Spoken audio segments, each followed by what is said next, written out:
Okay बच्चों, तो आज बेसिक मैथ्स में ट्रिग्नोमेट्री करेंगे। ट्रिग्नोमेट्री करने से पहले plane angle, solid angle, I hope आपने थोड़ा बहुत सुना हो, कुछ होते हैं। तो प्लेन एंगल डिस्कस करते हैं। प्लेन एंगल फिजिक्स का पार्ट ही है,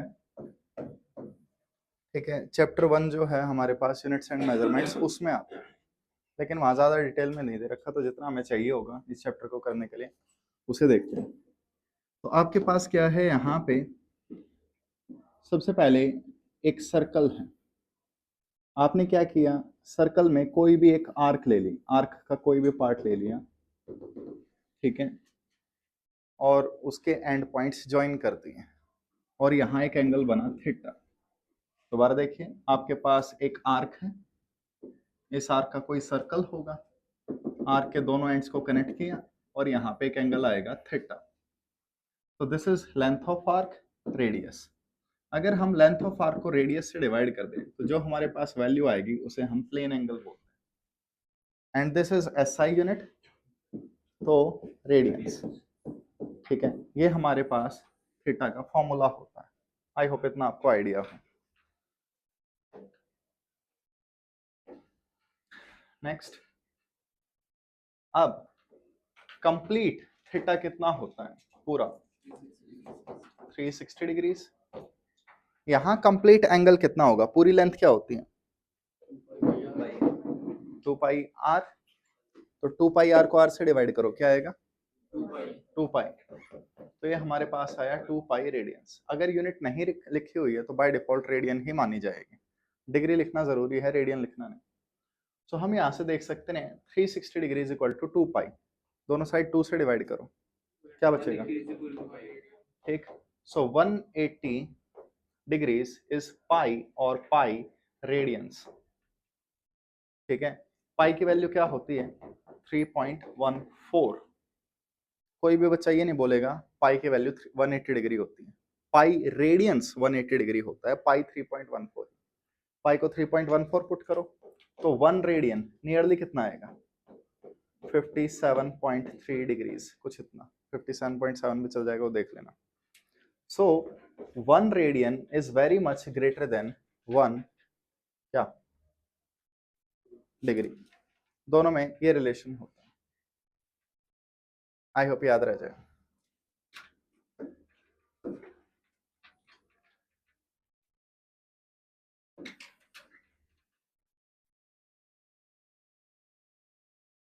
ओके, करें स्टार्ट।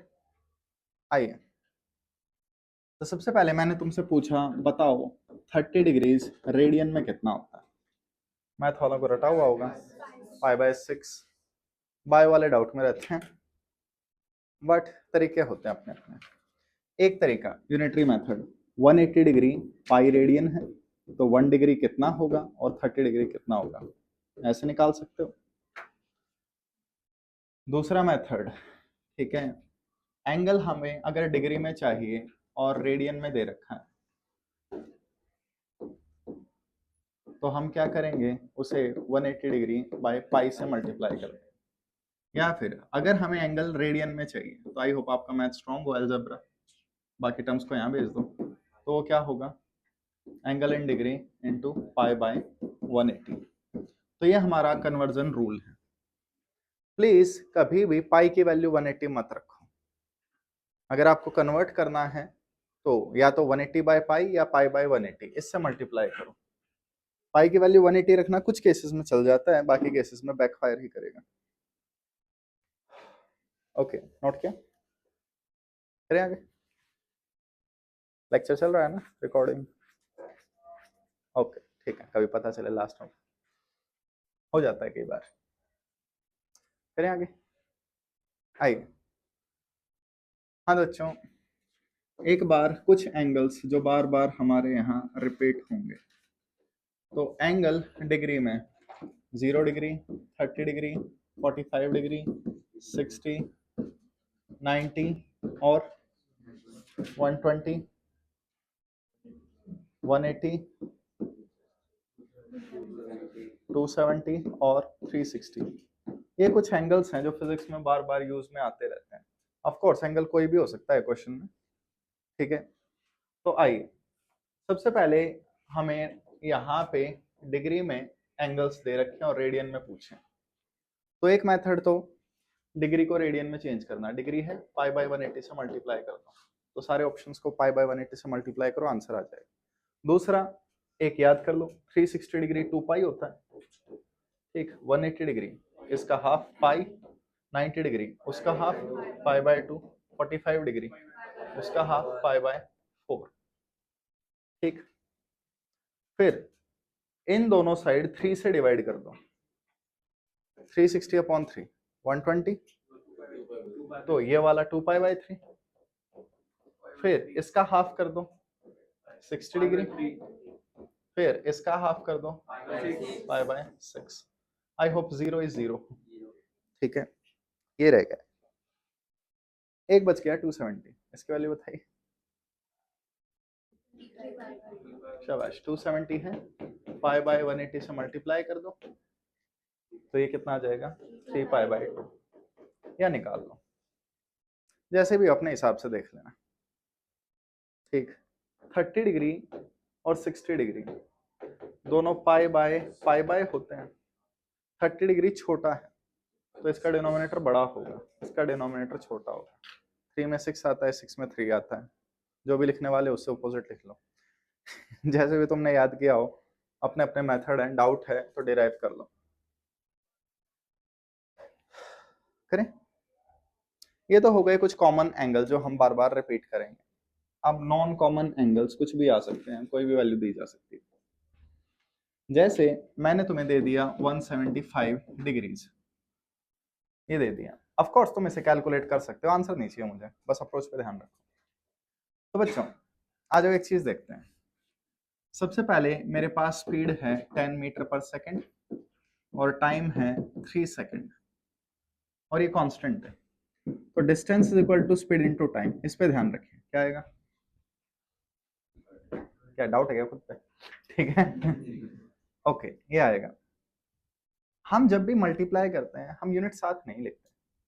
प्रॉपर मेथड क्या होना चाहिए? Distance is equal to speed 10 metre per second into time 3 second. तो सेकंड से सेकंड उड़ गया, आंसर क्या आया?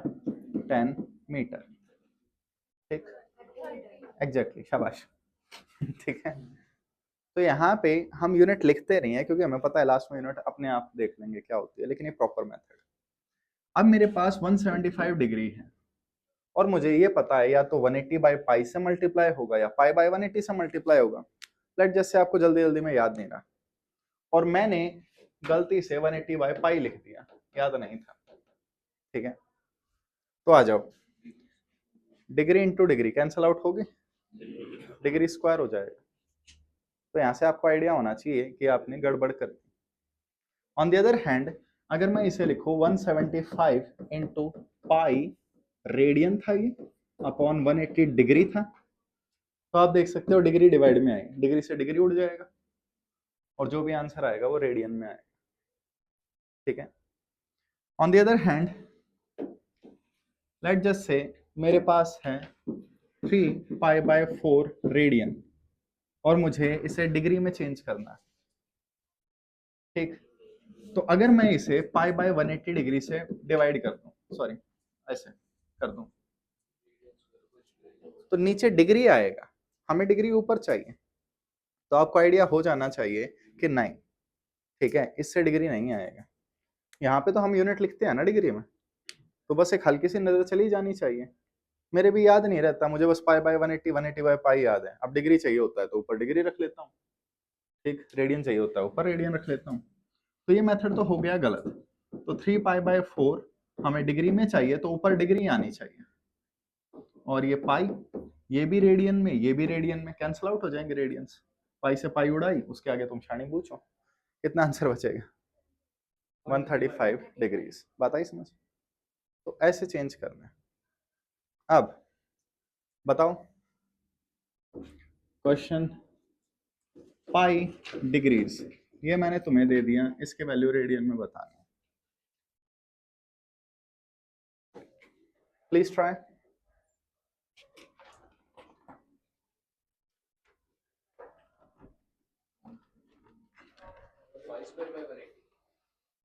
कोई 180 कहना चाहे? पाई की वैल्यू 180 होती है, पाई रेडियन की वैल्यू 180 डिग्री होती है, तो वो तुम डिग्री स्क्वायर कर दोगे, ठीक है? तो प्लीज पाई को 180 रखना बंद कर दो, या तो पाई बाय 180 से मल्टीप्लाई या 180 बाय पाई से मल्टीप्लाई। तो यहाँ पे क्या होगा, pi, pi is just a number 3.14 और वो डिग्री में है, तो मेरे पास एंगल कितना हुआ 3.14 डिग्रीज।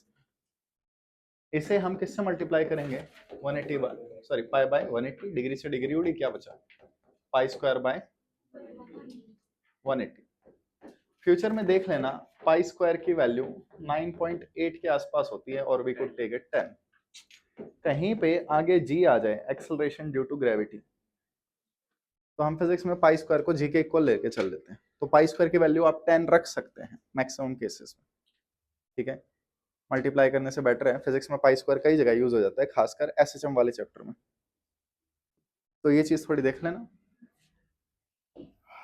अब टी रेशियोज, ट्रिग्नोमेट्रिक रेशियोज, नाम तो सुना ही होगा। किस किस को ट्रिग्नोमेट्रिक रेशियो कहते हैं? Sine theta perpendicular upon hypotenuse, पंडित वर्धरी प्रसाद हरर बोले, जैसे भी तुमने याद किया हो, पाकिस्तान भूखा प्यासा ब्ला ब्ला ब्ला, ठीक है? अपने अपने मेथड थे, मैं वो डिस्कस नहीं कर सकता, अब तुम बड़े हो चुके हो, खिलौने से नहीं खेल सकते, अब तुम महंगे खिलौनों से खेलो, ठीक है?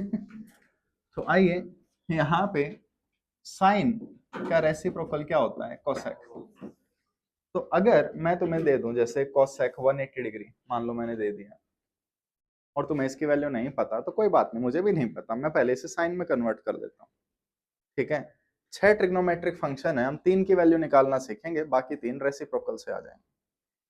तो साइन ये होता है 10, 1 बाय कॉट होता है, और कौन रह गया कॉस, क्या होता है 1 बाय सेकेंड। अब आई होप आप में कॉमन सेंस हो, अगर कोई नंबर नेगेटिव है तो उसका रेसिप्रोकल भी नेगेटिव होगा, ठीक? तो जैसे सेकंड क्वाड्रेंट में साइन थीटा पॉजिटिव है, तो साइन का अपोजिट जो होता है, सॉरी रेसिप्रोकल जो होता है कोसेक, वो भी पॉजिटिव होगा, ठीक? तो ये चीजें नहीं बताई जा सकती। अब वापस आइए नेक्स्ट टर्म में हम चलते हैं, which is trigonometric approximation. T बोल दिया जाए तो it is short for trigonometric. Trigonometric approximation नाम तो आपने सुना होगा, नहीं भी सुना तो कोई बात नहीं। आज क्या हुआ, सीरियस लग रहा है, टोक दिया कल इसलिए? कभी कभी हंस लिया करो, और पाजी कभी तो हंस लिया करो, ठीक है? मैंने सुना मंडे से तुम्हारा बडिंग हो रहा है, या मियोसिस मिटोसिस, मेरे को कभी इनमें डिफरेंस क्लियर नहीं हुआ। You are multiplying sorry multiplying by dividing, ठीक? नीट अलग, जेई अलग, ठीक? एक ने अपनी कोचिंग का नाम रख रखा था डॉक्टर जी, सोचो कितना दिमाग लगाया होगा,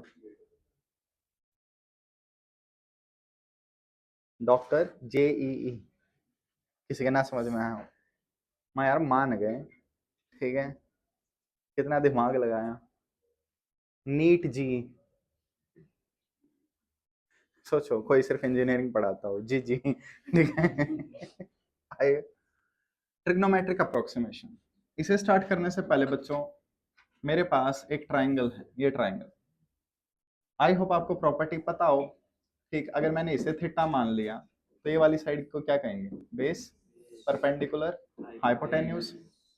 अब angle is proportional to opposite side kind of, अगर मैं थीटा को छोटा कर दूं तो थीटा जितना छोटा होगा उतना ज्यादा इसके सामने वाली साइड जो कि क्या है, परपेंडिकुलर है, वो छोटी हो जाएगी। बात आई समझ? देख सकते हो, नहीं दिख रहा? पहले बेंच पे 4 आ सकते हैं या नहीं आ सकते?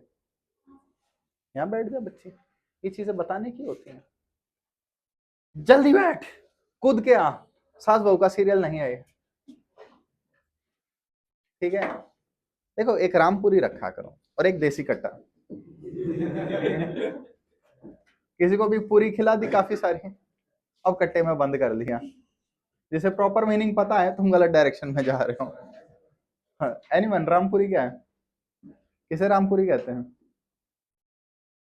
किसी को तो पता होगा क्लास में। वो एक चक्कू नहीं होता जो क्लिक करने से खुल जाता है? मुंबई की टपोरी लैंग्वेज में उसे रामपुरी कहते थे। ठीक है, तो पता होगा एक जमाने में बहुत चोरियां होती थी। ठीक, तो बाहर जाना सेफ नहीं था मुंबई में, तो मैंने रामपुरी रखनी शुरू कर दी और बिजनेस बूम कर गया। जैसे ही रामपुरी दिखाई लोग अपने आप पर्स दे देते थे। तो फायदे हैं बच्चों हर चीज के। आइए वापस, trigonometric approximation. Let just say आपके पास क्या है, एक एंगल है and the angle is theta and this theta is very small. ठीक, ये थीटा जो है, ये एंगल जो है, ये बहुत छोटा है। नाउ व्हाट इज अ छोटा एंगल? छोटा एंगल किसे कहेंगे? कुछ तो कंडीशन लगानी पड़ेगी, ये मत कहना जो एंगल छोटा दिखे। जैसे 360 डिग्री है, 360 डिग्री छोटा एंगल है अगर इन्फिनिटी से कंपेयर करो तो। ठीक है, तो फिजिक्स में मैक्सिमम मैंने जितने भी क्वेश्चंस देखे हैं पीवाई क्यू में, उसने 10 डिग्री से कम मारे। लेकिन अगेन हमें रेडियन में लेने पड़ेंगे, रेडियन हमें समझ नहीं आता, डिग्री में हमें वैल्यू याद है। तो अगर एंगल 10 डिग्री से छोटे हैं तो हम उन्हें छोटा एंगल बोल देते हैं, ऐसे देख लेना। अब थीटा बहुत छोटा है, आ जाओ, हाइपोटेन्यूज, बेस और परपेंडिकुलर। पाइथागोरस ट्रिपलेट्स लगवाना please. Hypotenuse square is equal to, कोई डाउट? अब अगर थीटा छोटा है तो परपेंडिकुलर छोटा होगा, कोई डाउट? तो ये बिल गेट्स के रुपए प्लस ये तुम्हारे रुपए, कितने हुए? बिली के रुपए ही। ठीक है, तुम्हारे नेगलेक्ट हो गए। दोनों साइड स्क्वायर रूट लो तो hypotenuse is nearly equal to base. कोई डाउट किसी को? आओ, हाँ तो बच्चों दोबारा देखो, ये हमारे पास एक ट्रायंगल है, उस ट्रायंगल में ये थीटा बहुत छोटा है। ठीक है, तो ये जो परपेंडिकुलर है, थोड़ी देर के लिए इसे लेंथ ऑफ आर्क मान लो, थोड़ी देर के लिए। और ये जो हाइपोटेन्यूज है, ये जो बेस है, ये दोनों आपस में नियरली इक्वल है, इन दोनों को नियरली रेडियस मान लो। विदाउट किसी को, ये दोनों इक्वल है, इन्हें आर कह दिया, रेडियस ऑफ सर्कल, और ये लेंथ ऑफ आर्क हो गई। तो सबसे पहले साइन थीटा का formula, perpendicular upon base hypotenuse. शाबाश, हाइपोटेन्यूज बेस नियरली इक्वल है। ठीक, तो मैं इसे परपेंडिकुलर बाय बेस भी लिख सकता हूँ। परपेंडिकुलर बाय बेस क्या होता है? Tan theta. थीटा का formula length of arc upon radius. Length of arc हमारी परपेंडिकुलर है, रेडियस बेस या हाइपोटेन्यूज है। Moral of the story, sine theta nearly equivalent to tan theta nearly equivalent to theta if theta is small. Please ध्यान रखना, यहाँ आपने अकेला theta लिखा है, अकेला एंगल रेडियंस में ही होगा। साइन या कोस के अंदर है तो हम वो चेंज नहीं करते क्योंकि हमें सीधी वैल्यू चाहिए होती है। So sine theta, tan theta और थीटा, इनकी वैल्यू इक्वल होना छोटे एंगल पे, this is trigonometric approximation. I hope याद रह जाए ये बात। ठीक, ये चीज हम सबसे ज्यादा यूज करते हैं ऑप्टिक्स में। ऑप्टिक्स में अगर आपने देखा है, एंगल ऑफ इंसिडेंस बहुत छोटा होता है। बाकी ऑप्टिक्स जब आएगा उस टाइम देख लेना, ये चीजें फिजिक्स में यूज होती रहती हैं। और बच्ची कैसा दिख रहा है अब? तो अपना दिमाग लगा के आ जाती है यहाँ पे, लास्ट बेंच पे भी। ठीक है, 3 कुपोषित बच्चियां बैठी हुई हैं। कुपोषित इज अ गुड टर्म मुझे देख के। ठीक है, कितनी अजीब बात है, ये पतले लोग सबसे ज्यादा ठूसते हैं, मोटे नहीं होते। ठीक है, मोटे वैसे ही बदनाम है। दुनिया को लगता है मैं बहुत खाता हूँ ना, मैं 5 पिज्जा से ज्यादा नहीं खा पाता। कई बार कोशिश की, 5 वो रेगुलर पिज्जा डोमिनोज के प्लस एक 2 लीटर वाली पेप्सी, इससे ज्यादा मेरी कैपेसिटी नहीं है एक टाइम पे।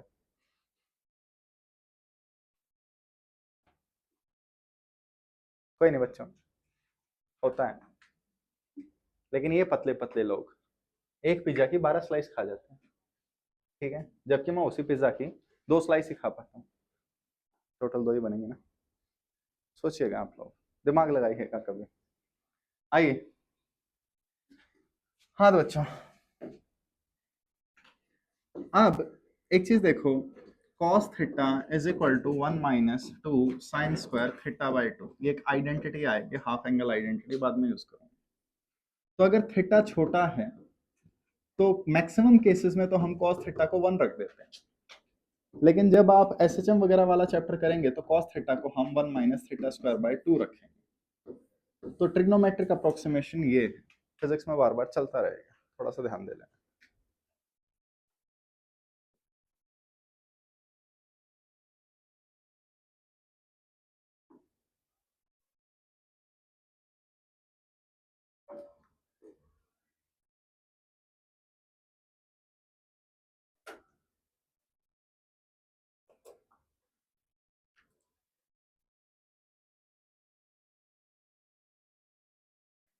ओके, अब आइए एक चीज देखिए, फिजिक्स में और मैथ में एंटी क्लॉकवाइज एंगल को पॉजिटिव माना जाता है, जबकि क्लॉकवाइज एंगल नेगेटिव होता है।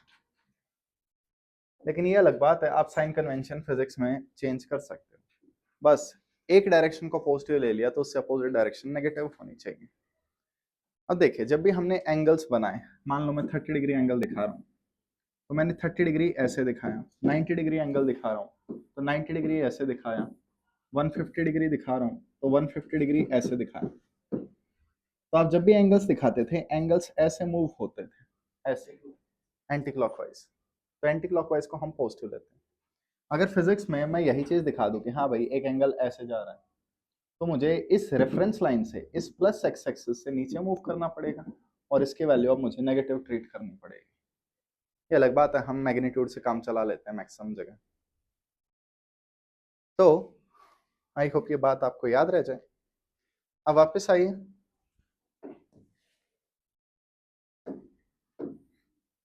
ये देखिए, ये एक्स एक्सिस, ये वाई एक्सिस, और आई होप पता 0 डिग्री, 90 डिग्री, 180, 360, फिर ये कौन सा angle 270, 360, plus 90, plus 90, plus 90, plus 90। तो 360 से ज्यादा ही एंगल होते ही तुम वापस आ जाओगे। तो मैथ वालों के लिए कोई बड़ी चीज नहीं है, बाय वालों को कितना ही समझा दो वो हमेशा डाउट में रहेंगे, वो कॉन्फिडेंस लेके नहीं आते कि इससे ज्यादा नहीं आता। कोई इंसल्ट नहीं है बच्चों। अब आई होप आपको याद हो, अगर कोई चीज फर्स्ट क्वाड्रेंट में आ जाए तो पॉजिटिव, तो फर्स्ट में ऑल पॉजिटिव, सेकंड में साइन है तो कोसेक अपने आप हो जाएगा, थर्ड में टेन और कॉट, कॉस, कॉस लिख देते हैं। आफ्टर स्कूल टू कॉलेज, और क्या याद किया था, add, sorry, add cough, add sugar to coffee. Coffee to sugar depend करता है आप कितनी चीनी लेते हो, ठीक है। केमिस्ट्री अजीब है, जिसको जिसमें डालें वो सोल्यूट होगा और दूसरा सॉल्वेंट होगा, कुछ ऐसे डेफिनेशन दी जाती है जो कि मेरे कभी समझ नहीं आई। ठीक, जैसे रेडियो सुनोगे तो रेडियो में एड्स के बीच में गाने आते हैं, पहले गानों के बीच में ऐड आती थी। किसी ने गैंग्स ऑफ वसेपुर देखी हो तो उसमें गालियों के बीच में स्टोरी फिट कर रखी है। हाँ भाई, और क्या बता रहे थे, एड शुगर टू कॉफी के अलावा और क्या था?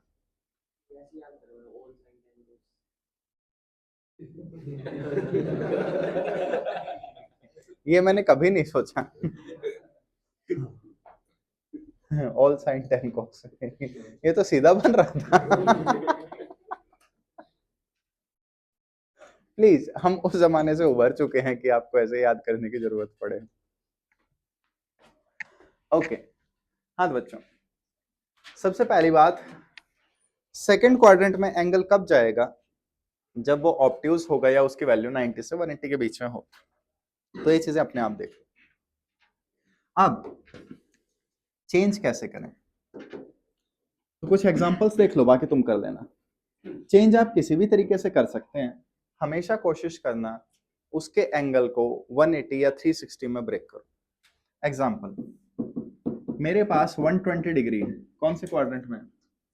सेकंड। तो सेकंड क्वाड्रेंट की लिमिट्स क्या है? 90 और 180। तो मैं इसे लिख सकता हूँ 90 प्लस 30 या 180 माइनस 30। एक्स एक्सिस वाला एंगल प्रेफर करो, -60। शाबाश, आज सारे बच्चे ध्यान दे रहे हैं, बिल्कुल जबरदस्त। बिल्कुल यही वाला सिनेरियो लास्ट क्लास तक रखना, ठीक है? एंड क्लास तक, एंड सिलेबस तक, जब हो जाता है नहीं देखा जा रहा, ठीक है? अभी तो वो चल रहा है जो तुम्हें आता है। ओके, तो 180 माइनस 60, ठीक है? अब इन दोनों की वैल्यू से आंसर आ सकता है, लेकिन इसे प्रेफर करो। अब मेरे पास है 330 डिग्री, क्या लिखें इसे? शाबाश, 360 माइनस 30, इसे प्रेफर करो। एक्स एक्सिस वाले एंगल्स को अगर प्रेफर करोगे तो तुम्हें एक और रूल ऐड नहीं करना पड़ेगा, ठीक है? आइए अब 2-3 एग्जांपल देख लो। लेट जस्ट से मैंने आपसे पूछा tan ऑफ 150 डिग्रीज, इसकी वैल्यू क्या है? तो 150, इट्स ओके, इट्स ओके। 150 कौन सा क्वाड्रेंट? सेकंड। तो इसे ब्रेक करो पहले, तो 10 180 माइनस 30, कोई डाउट किसी को? अब सेकंड क्वाड्रेंट है ये, सेकंड में सिर्फ साइन और कोसिकेंट पॉजिटिव होते हैं, तो ये क्या होगा? तो यहां माइनस लगाया, ठीक? यहां एंगल अगर 180 360 ये वाले हैं तो ये 10 का 10 ही रहेगा। अगर यहाँ 90 270 हो जाते हैं तो एक रूल ऐड करना पड़ता है जो मैं नहीं डिस्कस करूंगा, ठीक? तो यहाँ पे ये 180 है, इसलिए 10 था, यहाँ 10 ही रहेगा। अब कोई फर्क नहीं पड़ता यहाँ प्लस 30 था या माइनस 30 था, यहाँ जो भी एंगल है सीधा वही लिखा जाएगा। तो 1030 कितना होता है? 1/√3, उसके आगे एक माइनस लगा दो। ये हमारे पास एक रूल है, ठीक है? आइए और एग्जांपल्स करते हैं।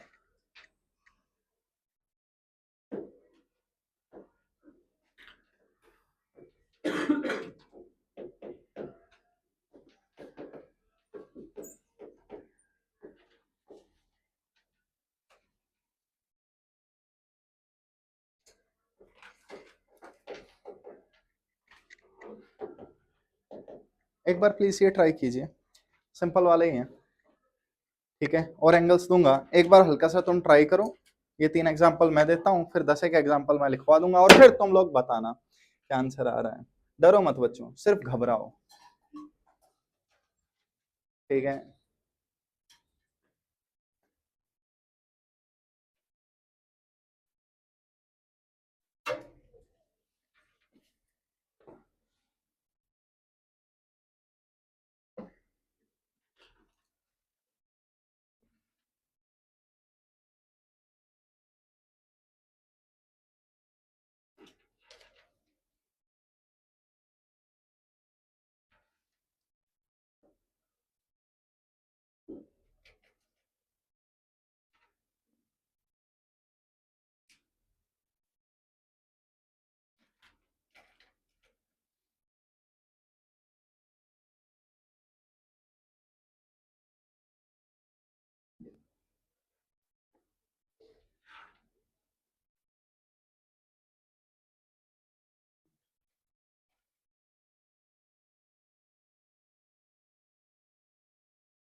ओके, आइए सबसे पहले cos 2tan क्या करें? शाबाश, बाल को देखो, मैथ वाले हैंडल कर सकते हैं 270 को,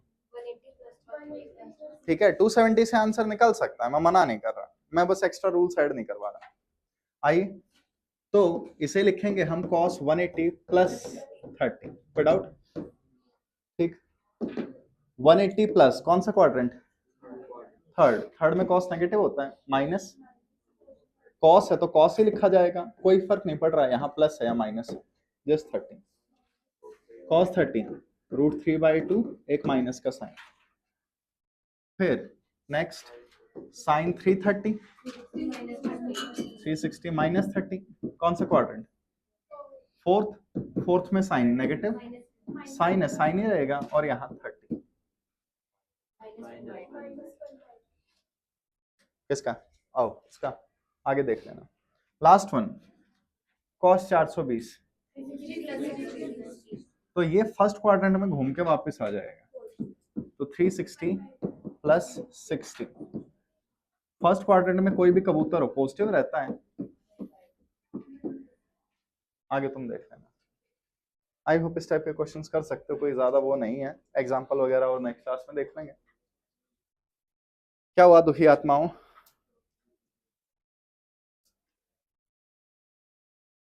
ठीक, थोड़ा सा प्लीज देख लेना। मैथ वालों को पता होगा 270 लेता तो क्या करते हैं, ठीक है।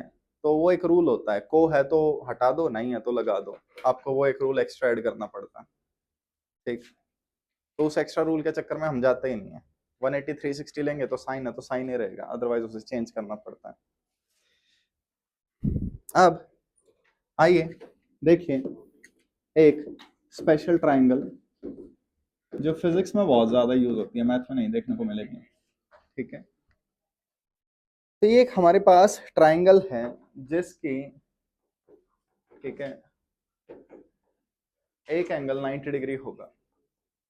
एक राइट एंगल ट्राइंगल हमारे पास है, साइड्स का रेशियो, ठीक है, 3 4 5 में ही होना चाहिए।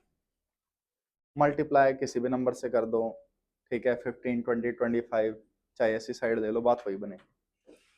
तो अगर आपके पास एक साइड है, सॉरी एक ट्राइंगल है, राइट एंगल ट्राइंगल, एक साइड 3, एक साइड 4, एक साइड 5, कुछ भी नंबर इनके साथ हो सकता है, कोई भी मल्टीपल हो सकता है।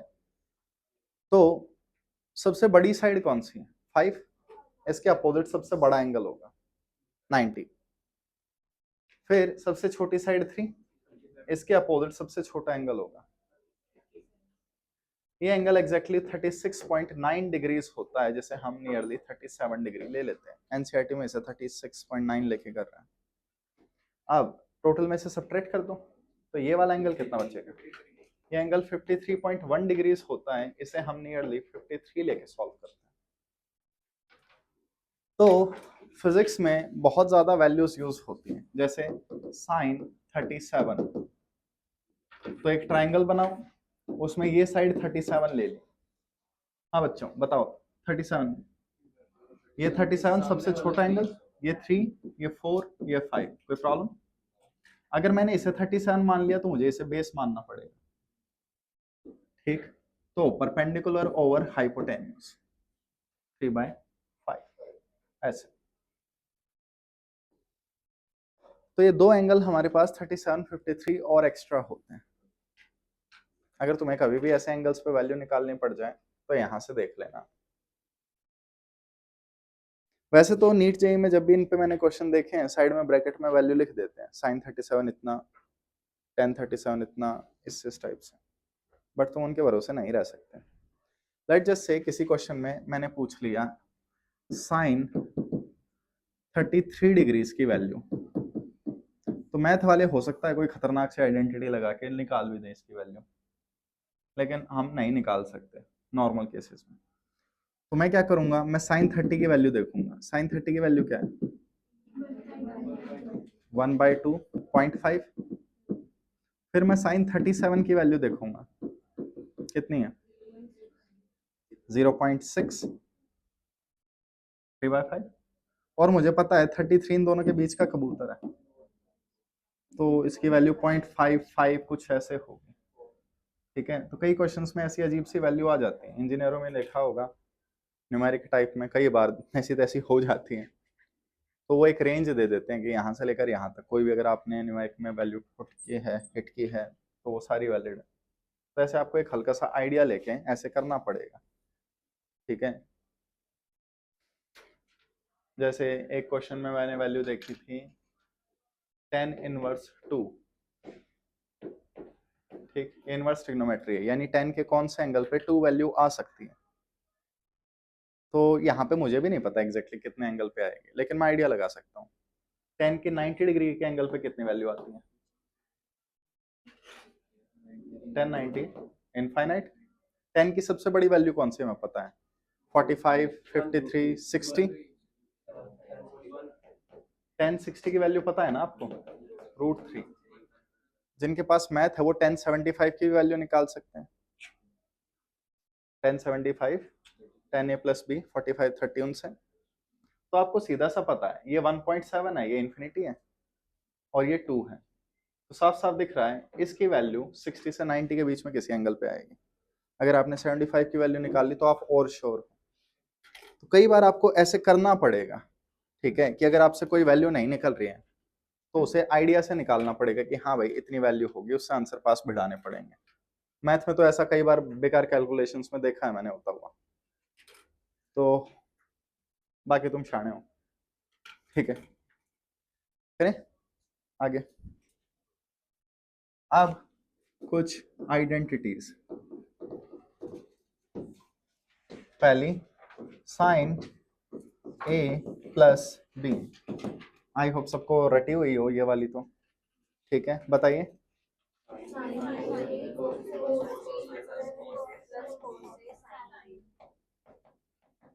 तो दो आइडेंटिटी करने के बजाय अगर यहाँ प्लस हो तो यहाँ प्लस, यहाँ माइनस हो तो यहाँ माइनस, ठीक है, हम ऐसे कर सकते हैं।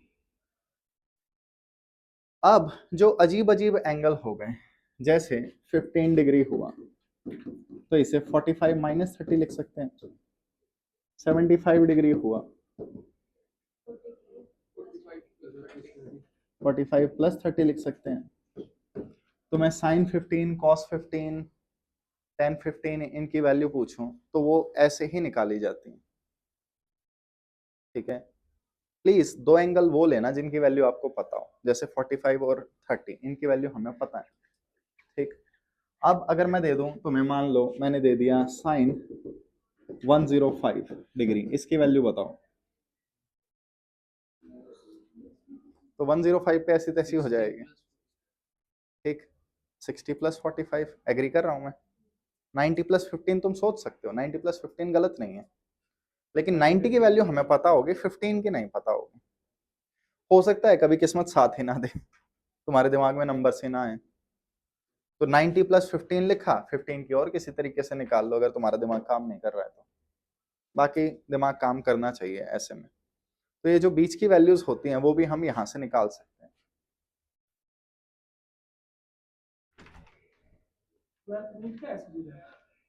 नहीं नहीं, पार्थ है ये, प्रॉपर जे नीट। किसी की सुपारी देनी है?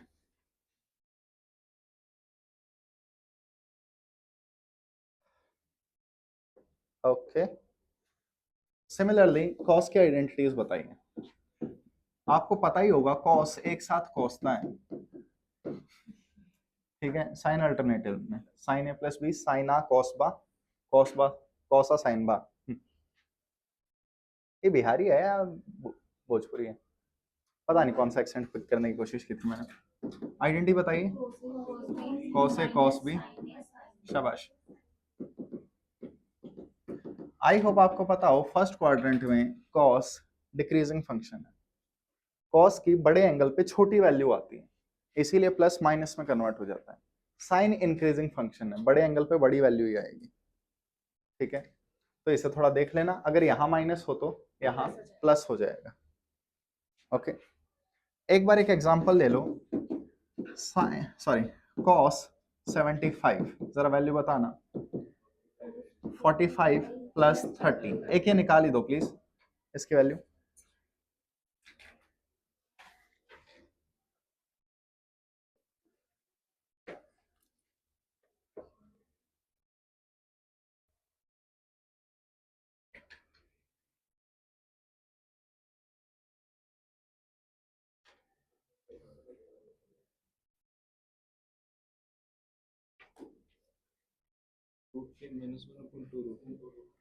ठीक है, शाबाश।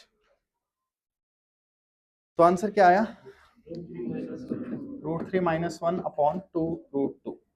आई होप तुम्हें आइडेंटिटी याद हो, साइन 90 - थीटा cos थीटा होता है। कॉम्प्लीमेंट्री एंगल्स पे साइन और cos इंटरचेंज हो जाते हैं। तो ये cos 75 है, किसकी वैल्यू होगी? साइन 15 की, यही वैल्यू होगी। अगर मैं बीच में यहाँ प्लस लगा दूं माइनस की जगह प्लस हो जाए, तो ये cos 15 की वैल्यू हो जाएगी या sin 75 की वैल्यू हो जाएगी।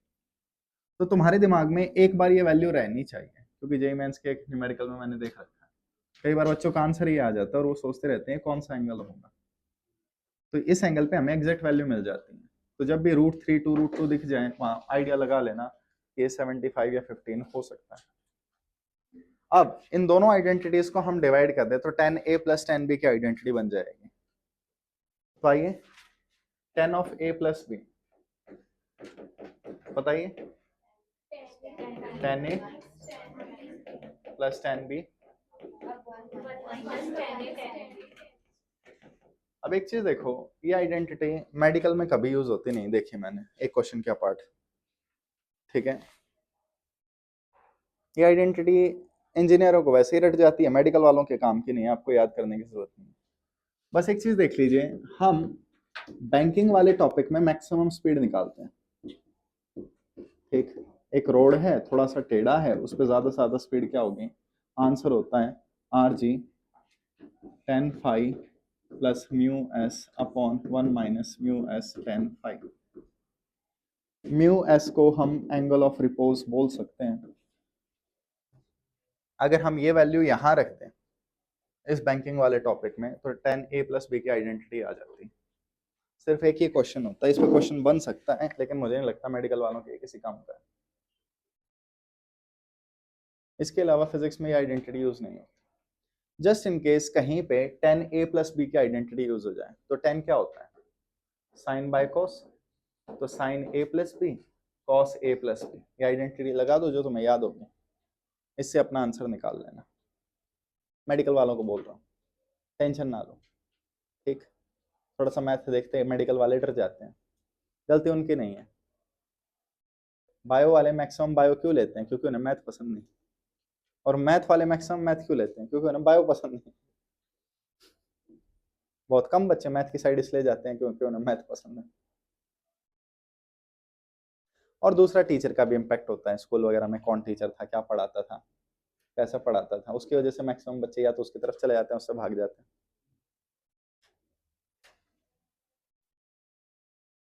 क्या, जैसे स्कूल का प्रिंसिपल मैक्सिमम इंग्लिश का टीचर होता है,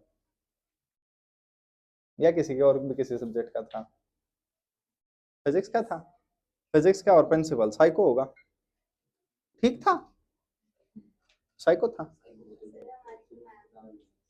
फिजिक्स की मैडम थी, ओके। देखो मैं कोई वो जनरल इवैल्यूएशन नहीं करना चाहता, लेकिन फिजिक्स की मैडम और कम नॉलेज वाली सबसे ज्यादा खतरनाक होती, ठीक है।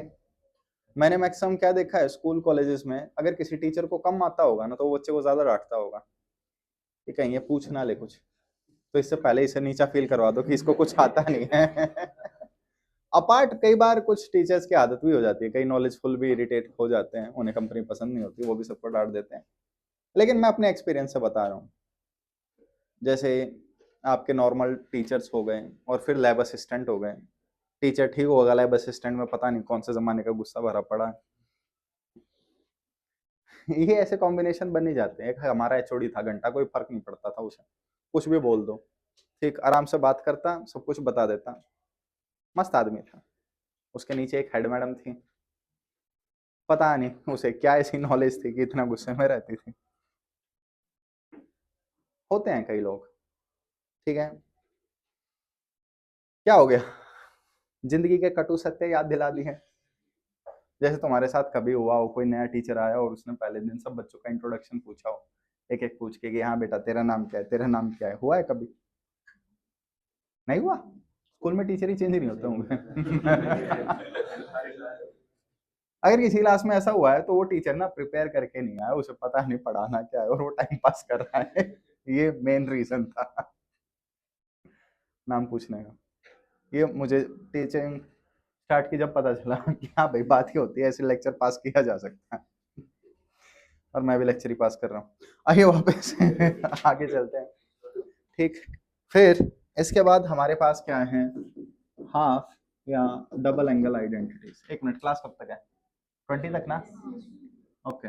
हाफ या डबल एंगल आइडेंटिटीज, मैंने सुना मंडे से तुम लोग अलग हो रहे हो। बालकों, मेरी थोड़ी शॉर्ट टर्म मेमोरी है, मैं भूल जाता हूँ। गजनी नहीं, संजय सिंघानिया। बालक फिजिक्स याद नहीं है, रट्टा मार गया था, ठीक है। क्लास में घुसने से पहले रट लिया, क्लास में जाने के बाद ता थैया हो। गजनी बच्चे, गजनी भूलने की आदत नहीं रखता था। गजनी मूवी ने किसी ने देखी हो? मैं जब गजनी देखने गया था घर पे ही टीवी में, तो मेरे को लगा था किसी हाथी की वाइफ की स्टोरी होगी, गज गजनी, ठीक है। फिर सारे आमिर खान को गजनी बोल रहे थे, मैंने मूवी देखी, नहीं यार विलेन का नाम गजनी था। आमिर खान का नाम संजय सिंघानिया था। तो ये बताओ गजनी को भूलने की आदत कैसे हुई? ये सबसे बड़ा मिसकंसेप्शन है। सोचिएगा कभी इस बारे में। ओके। और मेरे को भूलने की आदत है, तो तुम कौन से नॉन गजनी हो? सबको भूलने की आदत होती है। जैसे एक बार एक न्यूज में मैंने पढ़ा कि एक औरत दुबई वगैरह के किसी एयरपोर्ट से चली, कहीं दूर जा रही थी किसी और कंट्री में, बीच फ्लाइट में उसे याद आया कि वो अपना न्यू बॉर्न बेबी एयरपोर्ट पे भूल गई। तो पता नहीं क्यों मैं इस चीज को रिलेट कर पा रहा था कि हाँ भाई, इंसान को अगर अकेले रहने की आदत हो तो बच्चा कहाँ से याद रहे। जैसे कई बार मैं क्या देखता हूँ, बच्चे यहाँ बैठे रहते हैं और पेरेंट्स का वेट करते रहते हैं, पेरेंट्स आ नहीं रहे, तो मैं समझ जाता हूँ पेरेंट्स उन्हें भूल गए। सुकून के दिन कुछ ही टाइम आपको याद रहते हैं। तो मोरल ऑफ द स्टोरी, अगर तुम्हें कोई चीज याद नहीं है तो वो इंपॉर्टेंट भी नहीं है। सोचो तुम्हारे पेरेंट्स को तुम याद नहीं आ रहे। ओके, आई थिंक इतना लो फील करवाना ठीक था। तू कल चला जाएगा तो मैं क्या करूंगा, वो वाली बात आ जाती है। तुम लोग अलग अलग हो रहे हो, देखते हैं मंडे से। आइए, हाफ या डबल एंगल आइडेंटिटीज, इन चीजों को देखते हैं। तो हाफ एंगल आइडेंटिटी, एंगल का हाफ होना और डबल उल्टा होना, देख लेना। देखो हमने अभी अभी आइडेंटिटी लगाई थी साइन ए प्लस बी, ए और बी को ए रख दो, तो क्या बनेगा? Sign A cos B, cos A sine B, दोनों के दोनों ऐसे हो जाएंगे सेम ही टर्म। तो साइन टू थीटा, यहां जो भी एंगल है, यहां क्या दिख रहा है हमें, उसका हाफ एंगल दिख रहा है। तो अगर आप लेफ्ट से राइट जा रहे हो तो वो हाफ एंगल आइडेंटिटी है, राइट से लेफ्ट जा रहे हो वो डबल एंगल आइडेंटिटी। तो इस आइडेंटिटी को हम ऐसे लिख सकते हैं, sine of two theta equals two sine theta cos theta. या फिजिक्स में आइडेंटिटी ऐसे यूज की जा सकती है, sine of theta is equal to two sine theta by two cos theta by two, ऐसे। तो जो भी एंगल लेफ्ट साइड होगा, राइट साइड हमें उसके हाफ हाफ एंगल लेने पड़ेंगे। कोई आके आपको बताएगा नहीं एग्जाम में कि यहाँ पे बेटा ये आइडेंटिटी लगा ले, ये खुद आपका सेंस होता है। जैसे आपके सामने पेशेंट मर रहा है, आपको डिसाइड करना है कि जल्दी से क्या करना है, सेल्फी लेनी है, उसके घर वालों को कॉल करना है, उन्हें बोलना है इनका टाइम आ गया, अपना टाइम पता नहीं कब आएगा, या फिर उसका ऑपरेशन करना है। आजकल के डॉक्टर भी बहुत अजीब हो रहे हैं, सेल्फी ले लेते हैं डेड पेशेंट के साथ। मेरे स्टूडेंट्स जो हो गए, ठीक है, उन्होंने मेरे को बताया कि लाइब्रेरी से बोन्स भी इश्यू होती हैं मेडिकल कॉलेज में, हड्डियां भी मिलती हैं। मेरे को ये चीज बहुत अजीब लगी। मतलब यार बुक तो मैंने सुना था, हड्डी कब से इश्यू होने लग गए? एक आधा रात को साइड में स्कल रख के सो रहा है, मैं यार सुबह उठते ही सबसे पहली चीज क्या दिखाई देगी, मेरी जान निकल जाए। ऐसे ऐसे ही मेडिकल स्टूडेंट होते हैं। इंजीनियर तो चलो फिर भी ठीक है, सुबह उठा कपड़े सूंघे पहनने लायक कहाँ गया, ठीक है। ओके, हाँ भाई, इसके बाद same applies for cos. Cos A plus B identity याद है, ए और बी को ए रख दो, बताओ क्या बचा? तो cos of two A plus B में cos square A minus sine square A, ठीक। तो हम कह सकते हैं cos टू थीटा, अगर एंगल का डबल हो रहा हो तो यहाँ पे जो एंगल्स होंगे वो हाफ हाफ होंगे। आप में से कोई कहना चाहे cos स्क्वायर साइन स्क्वायर 1 होते हैं? cos square plus sine square 1, anyone? बोल दो प्लीज, मैं सुनने के लिए तरस रहा हूँ। यहाँ माइनस है, ठीक है। तो आप देखिए आपके पास एक आइडेंटिटी थी sine square theta plus cos square theta is equal to 1। तो यहाँ या तो साइन की वैल्यू पुट कर दो या कॉस की वैल्यू पुट कर दो, ठीक। तो क्या बनेगा, 2 cos स्क्वायर a माइनस 1 या फिर 1 - 2 साइन स्क्वायर a। मैथ वालों को एक और 10 में पता होगे।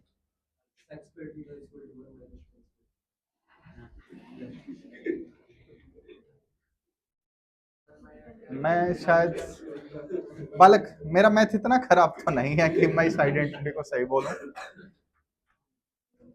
Sign square is equal to 1 - cos square, tan square नहीं। किसी एंगल पे ये वैल्यू इक्वल हो सकते हैं, वो मैं मना नहीं कर रहा।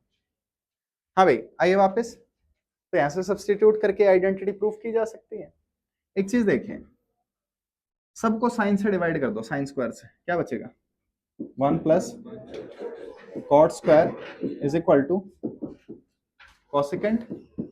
सबको साइन से डिवाइड किया है ना, सबको कॉस से डिवाइड कर दो, tan square plus 1 secant square, ठीक। तो नीचे वाली आइडेंटिटी याद करने की नीड नहीं है, बस आपको पता होना चाहिए इनसे बनाई जा सकती है। बाकी अब तक तो याद हो ही गई होंगी।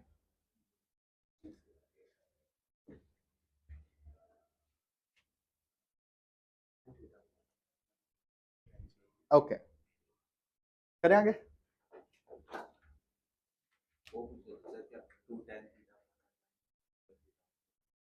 1 - tan square theta upon 1 + tan square theta, एक और cos2 थीटा की आइडेंटिटी होती है, लेकिन वो मैं डिस्कस नहीं कर रहा, वो नहीं काम आते फिजिक्स में काम नहीं आती वो। मैं डिसएग्री नहीं कर रहा बट मैं एग्री भी नहीं कर रहा, एग्री टू डिसएग्री। हाँ भाई हेल्प करवाओ, cos स्क्वायर साइन स्क्वायर। तो एक बार मैं दोबारा लिखता हूँ, cos थीटा, पहले वाली जो आइडेंटिटी है इसका बहुत कम चांस है फिजिक्स में किसी क्वेश्चन में यूज हो, बाकी दोनों आइडेंटिटी यूज होती है। तो cos थीटा क्या लिखूं, 2 cos स्क्वायर, क्या लिखूं यहाँ, थीटा बाई 2, यहाँ एंगल का हाफ होगा। या फिर इसे क्या लिखो, 1 - 2 साइन स्क्वायर थीटा बाई 2।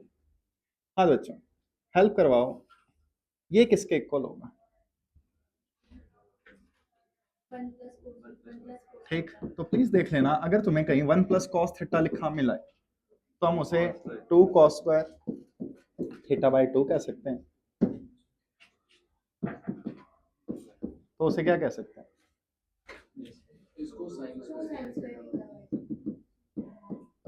ठीक है। हम फिजिक्स में ये वाले यूज कर लेते हैं, जैसे किसी ने एसी चैप्टर पढ़ा हो या मैथ में इंटीग्रेशन पढ़ा हो, तो साइन स्क्वायर कॉस स्क्वायर के इंटीग्रेशन नहीं होते, पहले कन्वर्ट करना पड़ता है हमें।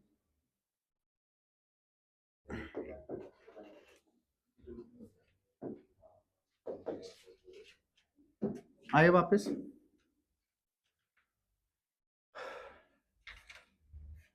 हाँ तो बच्चों क्वेश्चन बताइए, sine theta upon 1 + cos theta और sine theta upon 1 - cos theta, please half angle identity लगा दो और वैल्यूज रिस्पेक्टिवली पुट कर दो और फाइनल आंसर बताओ प्लीज।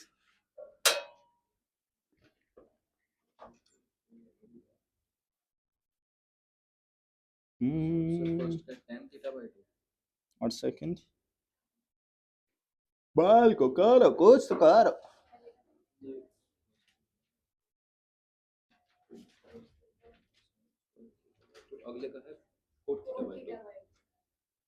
बाकी लोग कंफर्म करो।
सबका आंसर आ रहा है? कॉन्ग्रेचुलेशंस। किसी का आंसर ना आया हो प्लीज बताइए।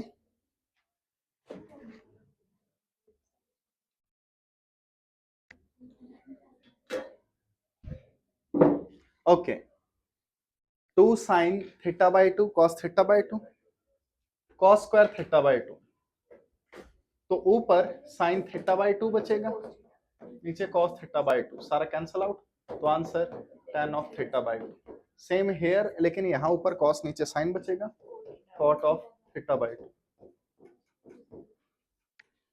ठीक,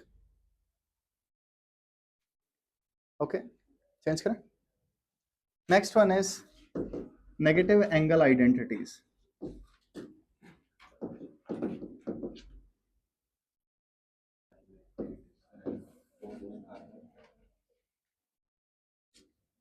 हाँ बच्चों, साइन का एंगल नेगेटिव है, शाबाश। कोसिकेंट का एंगल नेगेटिव है, टेन का एंगल नेगेटिव और कॉट का एंगल नेगेटिव। तो काइंड ऑफ ये सारे माइनस बाहर आ जाते हैं। तो 6 में से 4 सेम बिहेव करते हैं, बाकी 2 कोसते हैं, कॉस वाला कोसता है। तो ये minus sine theta minus cosecant minus tan theta minus cot theta. Cos और साइन को घंटा फर्क पड़ता है, कॉस और सिकेंट को, सॉरी। तो cos of minus theta is just cos theta and secant of minus theta is just minus secant theta, minus नहीं है।